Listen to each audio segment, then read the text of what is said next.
அனைவருக்கு ஸ்தோத்திரம். தொடர்ந்து தொடர் வேதாகமத்தை வாசிக்கலாம். தொடக்க நூல் 27 ஆதியாகமம் 27ஆம் பகுதியை தொடர்ந்து வாசிக்கலாம்.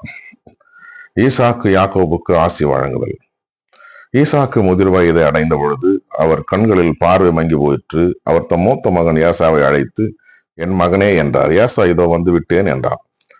அவர் அவனை நோக்கி, இதோ பார், எனக்கு வயதாகிவிட்டது, சாவு என்னால் வருமோ என்றறியேன். இப்பொழுது உன் கருவிகளான வில்லையும் அம்புக்குட்டையும் எடுத்துக்கொள், காட்டுக்கு போ, வேட்டையாடி எனக்கு வேட்டைக்கறி கொண்டு வா, நான் விரும்பும் முறையில் சுவையான உணவு வகைகளை சமைத்து என்னிடம் கொண்டு வா, நான் அவற்றை உண்பேன், உன் சாகுமுன் உனக்கு மனமாற ஆசி வழங்குவேன் என்றார். ஈசாக்கு தம் மகன் ஏசாவிடம் பேசியதை ரெபெக்கா கேட்டுக் கொண்டிருந்தார். வேட்டையாடி வேட்டைக்கறி கொண்டு வருமாறு ஏசா காட்டிற்கு புறப்பட்டவுடன் அவர் தம் மகன் யாக்கோபை நோக்கி, உன் தந்தை உன் சகோதரன் ஏசாவுக்கு சொன்னது என் காதில் விழுந்தது. அவர் சொன்னது, நீ போய் வேட்டையாடி வேட்டைக்கறி சமைத்து கொண்டு வா, நான் உண்பேன், நான் சாவதற்கு முன் ஆண்டவர் திருமுன் உனக்கு ஆசி வழங்குவேன். இப்பொழுது என் மகனே, நான் கட்டளையிடுவதை கருத்தாய் கேள்.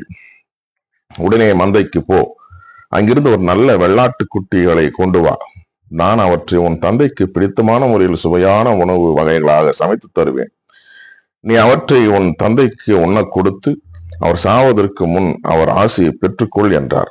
யாக்கோபு தன் தாய் ரெபெக்காவிடம், என் சகோதரன் ஏசா உடலில் அடர்ந்த ரோமம் உடையவன், நானோ மிருதுவான உடல் கொண்டவன். என் தந்தை என்னை தடவி பார்த்தால் என்ன ஆவது? அவரை நான் ஏமாற்றுவதாக தெரிந்துவிட்டால் என் மேல் ஆசிக்கு பதிலாக சாபத்தை அல்லவா விழ செய்து கொள்வேன் என்றார். ஆனால் அவன் தாய் அவனிடம், மகனே, உனக்குரிய சாபம் என்மேல் விழட்டும், நான் சொல்வதை மட்டும் செய், போ, அவற்றை என்னிடம் கொண்டு வா என்றார். அவனும் அவ்வாறே போய் அவற்றை பிடித்து தன் தாயிடம் கொண்டு வந்து கொடுக்க அவர் அவன் தந்தைக்கு விருப்பமான சுவையுள்ள உணவு வகைகளை தயாரித்தார். மேலும் ரெபெக்கா தம்முடன் வீட்டில் வைத்திருந்த தம் மூத்த மகன் ஏசாவிடம் ஏசாவின் உடைகளில் சிறந்தவற்றை தம் இளைய மகன் யாக்கோபுக்கு உடுத்துவித்தார். அவன் கைகளையும் மிருதுவான கழுத்தையும் வெள்ளாட்டு குட்டிகளின் தோளால் மூடினார். அவர் சுவையான உணவு வகைகளையும் தாம் சுற்ற அப்பங்களையும் தம் மகன் யாக்கோபின் கையில் கொடுத்தார். அவனும் அவற்றை தன் தந்தையிடம் எடுத்து சென் அப்பா என்று அழைத்தான். அவரும் மறுமொழியாக, ஆம் மகனே, நீ எந்த மகன் என்று கேட்க, யாக்கோபு தன் தந்தையிடம், நான் தான் உங்கள் தாய்ப்பேரான ஏசா, நீங்கள் சொன்னவாறு செய்திருக்கிறேன், எழுந்து உட்கார்ந்து என் வேட்டை பதார்த்தங்களை உண்டு மனமாறு எனக்கு ஆசி வழங்குங்கள் என்றார். ஏசா ஈசாக்கு தம் மகனை நோக்கி, மகனே, இது உனக்கு இவ்வளவு விரைவில் எப்படி ஆகப்பட்டது என்று கேட்க, அவனும் கடவுளாகிய ஆண்டவரால் தான் எனக்கு இது நிகழ்ந்தது என்றான்.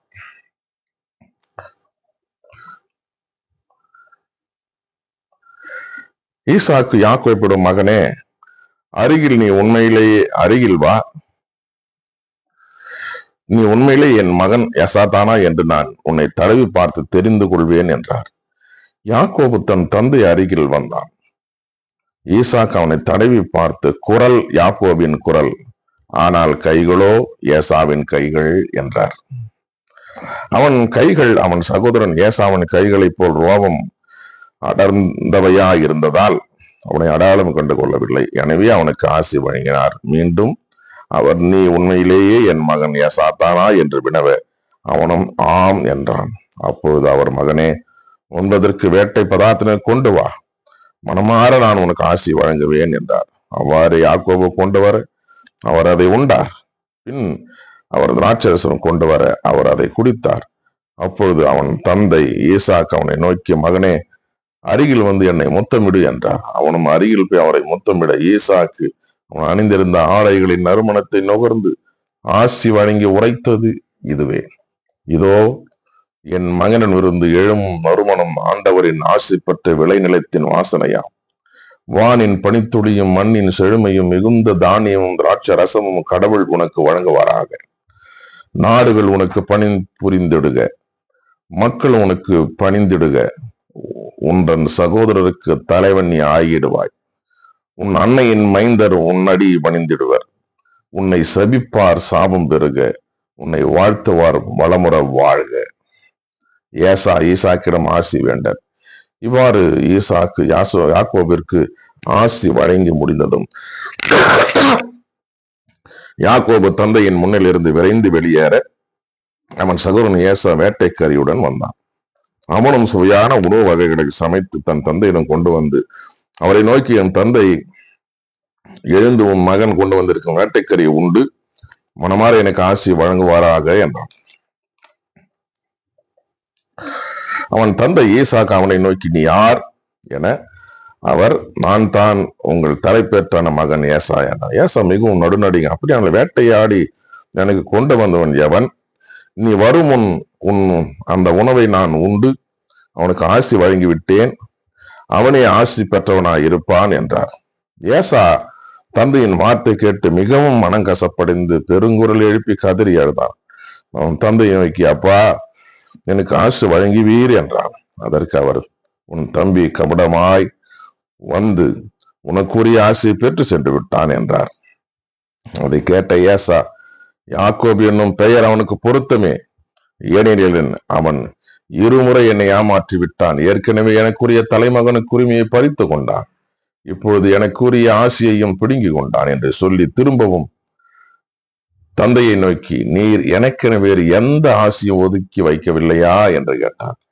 ஈசாக்கு ஏசாவிடம், நான் அவனை உனக்கு தலைவனாக ஏற்படுத்தி உள்ளேன், அவன் உறவினர் யாவரையும் அவனுக்கு அடிமைப்படுத்தி உள்ளேன், அவனுக்கு தானியத்தையும் திராட்சை ரசத்தையும் நிறைவாக வழங்கிவிட்டேன். இப்படி இருக்க என் மகனே, நான் உனக்கு வேற என்ன செய்ய முடியும் என்று சொல்ல, ஏசா அவரை நோக்கி, அப்பா உம்மிடம் ஒரே ஆசி தான் இருந்ததா? எனக்கும் ஆசி வழங்க வேண்டும் அப்பா என்று சொல்லி கூக்குரலிட்டு அழுதான். அவன் தந்தை ஈசாக்கு அவனுக்கு மறுமொழியாக, உன் குடியிருப்புக்கு நிலத்தின் செழுமையோ மேல்வானின் பனித்துளியோ கிட்டாது. நீ உன் வாளினால் வாழ்க்கையை நடத்தி உன் தம்பிக்கு அடிமையாயிருப்பாய். நீ கிளர்ந்து எழும்பொழுது உன் கழுத்தில் அவன் சுமத்திய நகுத்தொடியை முறித்து விடுவாய் என்றார். யாக்கோவின் பெற்றோர் அவனை லாபானிடம் அனுப்புதல்.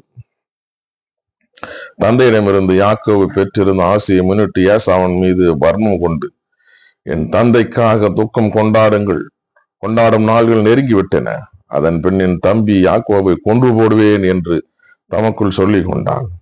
தம் மூத்த மகன் ஏசாவின் திட்டம் பற்றி ரெபேக்கா கேள்விப்பட்டதும் அவள் ஆள் அனுப்பி தம் இளைய மகன் யாக்கோவை அழைத்து, இதோ உன் சகோதரன் ஏசா உன்னை கொலை செய்து தன்னை தேற்றிக் கொள்ள விரும்புகிறான். ஆகையால் மகனே, நான் சொல்வதை கேள். உடனே கிளம்பி காரானில் உள்ள என் சகோதரன் லாபானிடம் ஓடி போய் உன் சகோதரன் சீற்றம் தனியும் வரை சில நாள் அவரிடம் தங்கியிரு. தனக்கு விரோதமாய் நீ செய்ததை அவன் மறந்து கோபம் தீர்ந்த பின் நான் உனக்கு சொல்லி அனுப்பி உன்னை அங்கிருந்து விடத்திற்கு அழைத்துக் கொள்வேன். ஒரே நாளில் என் இரு புதல்வர்களில் நான் ஏன் இழந்து போக வேண்டும் என்றார்.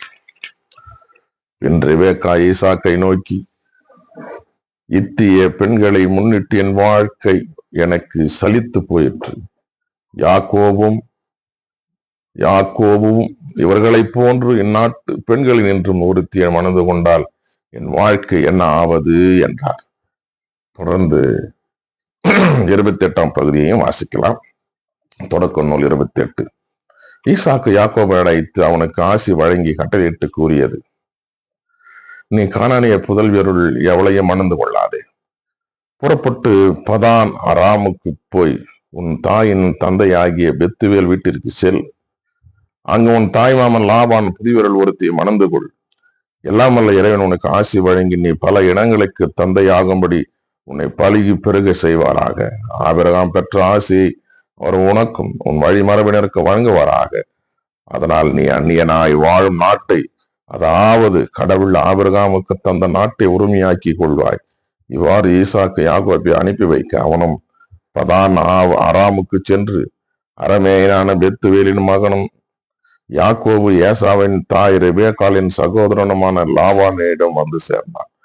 ஈசாக்கு யாக்கோபுக்கு ஆசி வழங்கி அவனை பதான் அராமில் மனமடித்து கொள்ளுமாறு அங்கு அனுப்பி வைத்ததும், ஆசி வழங்குகையில் கானானிய பெண்களிடம் பெண்ணெடுக்க கூடாது என்று கட்டளையிட்டதும், யாக்கோபு தன் தாய் தந்தைக்கு கீழ்ப்படிந்து பதான் ஆராமுக்கு சென்றதும் ஏசாவுக்கு தெரிய வந்தன.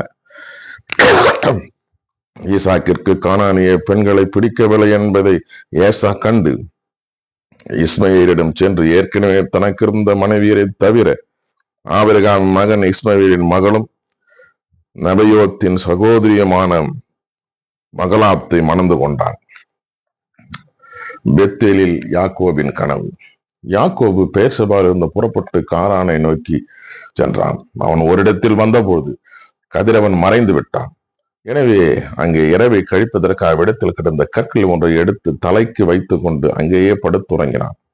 அப்போது அவன் கண்ட கனவு இதுவே. நிலத்தில் ஊன்றி இருந்த ஒரு ஏணியின் நுனியில் மேலே வானத்தை தொட்டு கொண்டிருந்தது. அதில் கடவுளின் தூதர் ஏறுவதும் இறங்குவதுமாய் இருந்தனர். ஆண்டவர் அதற்கு மேல் நின்று கொண்டு, உன் மூதாதையர் ஆபிரகாம் ஈசாக்கின் கடவுளாகிய ஆண்டவர் நானே. நீ படுத்திருக்கிற நிலத்தை உனக்கு உன் வழிமருகம் தந்தருளுவேன். உன் வழிமரபோ நிலத்தின் மண்ணுலகுக்கு ஒப்பாகும். நீ மேற்கு, கிழக்கு, வடக்கு, தெற்கு திசைகளில் பரவி செல்வாய். முன்னிலும் உன் வழிமரபிலும் மண்ணுலகின் எல்லா இனங்களும் ஆசி பெறுவன. நான் உன்னோடு இருப்பேன். நீ எங்கு சென்றாலும் உனக்கு நான் காவலாய் இருந்து நாட்டிற்கு உன்னை திரும்பி வர செய்வேன். ஏனெனில் நான் உனக்கு வாக்களித்ததை நிறைவேற்றும் அளவும் உன்னை கைவிட மாட்டேன் என்றார். யாக்கோபு தூக்கம் தெளிந்து, உண்மையாகவே ஆண்டவர் இவ்விடத்தில் இருக்கிறார், நானோ இதை அறியாதிருந்தேன் என்று அச்சம் அடைந்து, இந்த இடம் எவ்வளவு அச்சத்திற்குரியது, இதுவே இறைவனின் இல்லம், விண்ணுலகின் வாயில் என்றார். பிறகு யாக்கோபு அதிகாலையில் எழுந்து தலைக்கு வைத்திருந்த கல்லை எடுத்து நினைவுத்தோனாக அதை நாட்டி அதன் மேல் எண்ணெய் வார்த்து லூசு என்று வழங்கிய அந்த நகருக்கு பெத்தேல் என்று பெயரிட்டார்.